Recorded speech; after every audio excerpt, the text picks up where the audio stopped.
Good morning students. आज की हमारी क्लास का topic first paper BA part third का जो first paper western political thinker, जिसमें हम प्लेटो से लेकर मार्क्स तक के थिंकर्स का स्टडी करेंगे। आज हम सबसे पहले स्टार्ट करते हैं प्लेटो। प्लेटो पहले पाश्चात्य राजनीतिक दार्शनिक कहे जाते हैं, जिनका कार्यकाल लगभग 428 ईस्वी पूर्व से 347 ईस्वी पूर्व तक माना जाता है। और प्लेटो इतने हजारों वर्ष पूर्व जो उन्होंने थिंकिंग दी या जो अपने विचार दिए, वो विचार आज भी हमें कालातीत प्रतीत नहीं होते।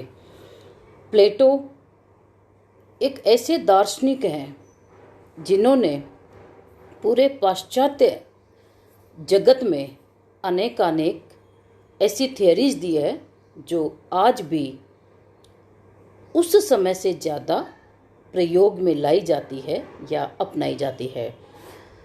स्टूडेंट्स, आप जानते हो किसी भी समाज में विकास के लिए परिवर्तन की यात्रा बहुत आवश्यक होती है, और ये परिवर्तन सोसाइटी में थिंकर्स के द्वारा ही लाया जाता है। कई बार थिंकर्स को सोसाइटी द्वारा अपनाया भी नहीं जाता। जैसे आपने सुकरात को देखा होगा, सुकरात के विचारों को समाज उस समय नहीं समझ पाया और उन्हें विष देकर मारा गया। मतलब उन्हें अपने क्रांतिकारी विचारों के कारण मृत्युदंड को झेलना पड़ा। सुकरात के शिष्य प्लेटो, जिनकी थिंकिंग आज तक अनवरत हम किसी न किसी रूप में अपनाते रहते हैं।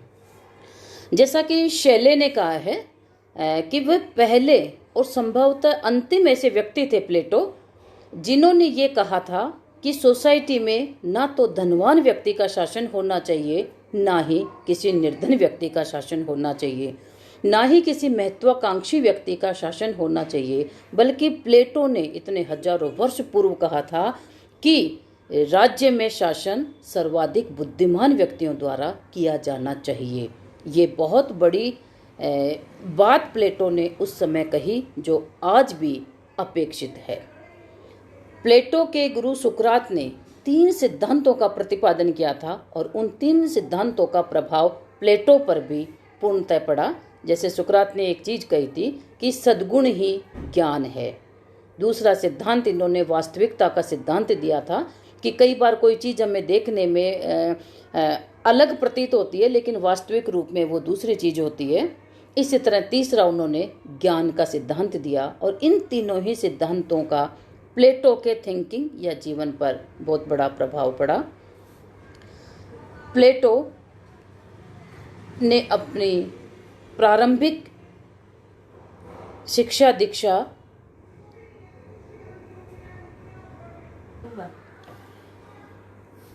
प्लेटो की प्रारंभिक शिक्षा के 20 वर्ष बाद सुकरात के चरणों में बैठकर उनको 8 वर्ष अध्ययन का मौका मिला, और वहीं से प्लेटो के जीवन में एक क्रांतिकारी मोड़ आया। प्लेटो ने 388 ईस्वी पूर्व में एक अकादमी की स्थापना की थी, जिसे संभवतः यूरोप का पहला विश्वविद्यालय भी कहा जा सकता है। और प्लेटो को गणित से बहुत प्रेम था। उन्होंने अपने अकादमी के द्वार पर लिखा था कि ज्यामिति से अपरिचित कोई भी व्यक्ति अकादमी में प्रवेश न करे। तो आप देखिए, आज हम जिस तरह गणित का वैल्यू समझते हैं, प्लेटो ने 3000 से भी अधिक वर्ष से पूर्व गणित की महत्ता प्रतिपादित कर दी थी। प्लेटो ने बहुत सारी कृतियों की रचना की। उनकी कृतियों को हम संवाद कहते हैं। तो लगभग प्लेटो ने 36 संवादों की रचना की है, जिनमें आप देखिए अपोलॉजी, क्रीटो, मीनो, प्रोटेगोरस, गार्जिया। ये प्लेटो ने 34 वर्ष की उम्र तक ही इनकी रचना कर दी थी। उसके अलावा जो रिपब्लिक है, फेड्रस, फेडो, स्टेट्समैन, लॉज, ऐसी और भी बहुत सारी पुस्तकें हैं जिनकी रचना और प्रकाशन 60 वर्ष की उम्र के लगभग हो पाया था।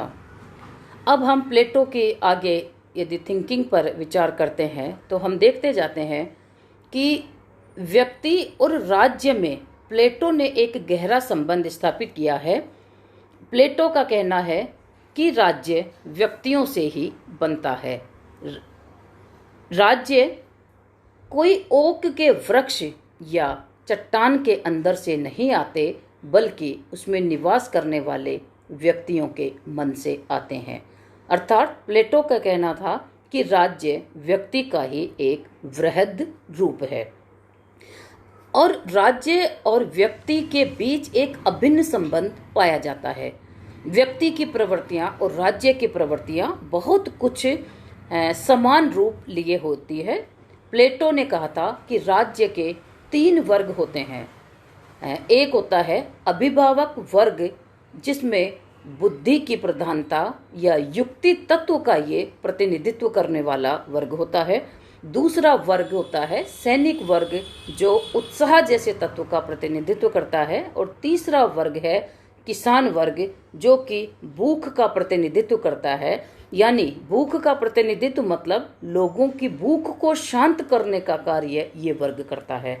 इसी तरह से व्यक्ति के मन की भी 3 प्रकार की प्रवृत्तियां होती है और उन 3 प्रवृत्तियों के आधार पर व्यक्ति 3 प्रकार के होते हैं। व्यक्ति जो प्रथम वर्ग में आते हैं, जैसे बुद्धिमान व्यक्ति, जिसमें बुद्धि तत्व की प्रधानता होती है, और एक व्यक्ति है जिसमें उत्साह वर्ग की प्रधानता होगी। एक व्यक्ति होता है जो उत्पादन जैसे कार्यों में उसकी रुचि होगी या उसकी इनबिल्ट प्रवृत्ति इस तरह की होगी।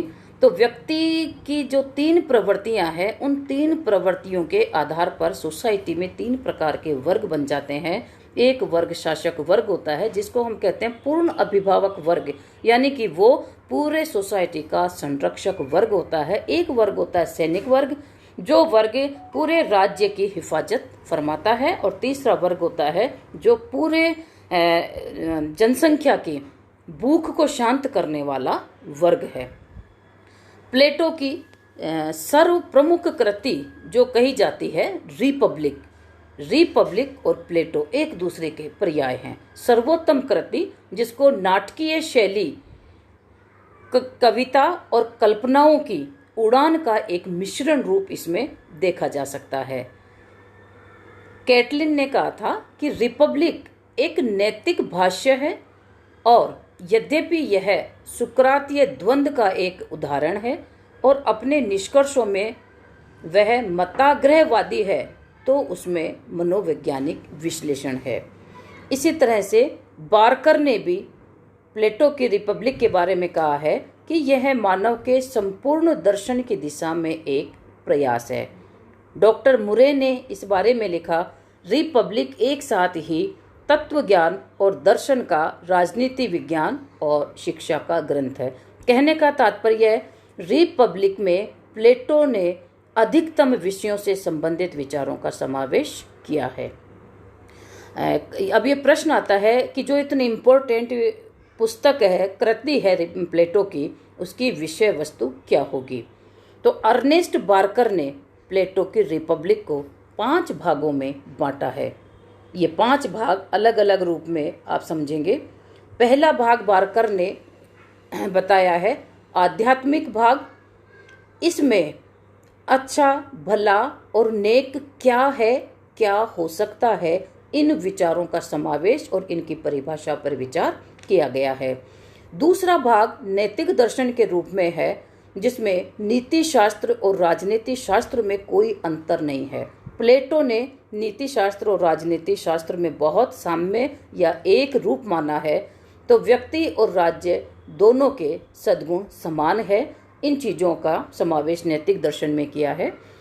तीसरा जो पार्ट है बार्कर के अनुसार, उसमें स्वदेशी शिक्षा पर, मतलब राज्य में निवास करने वाले निवासियों की शिक्षा दीक्षा की व्यवस्था हो, और वो शिक्षा उद्देश्यपूर्ण होनी चाहिए, वो केवल किताबी ज्ञान नहीं होना चाहिए।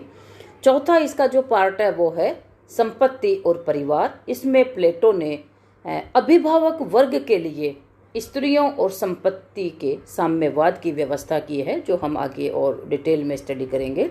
5वां पार्ट जो है आदर्श राज्य का पतन। प्लेटो का मानना था कि आदर्श राज्य के लिए आवश्यक परिस्थितियों का यदि अभाव हो जाएगा तो वो राज्य भी पतन की ओर चला जाएगा।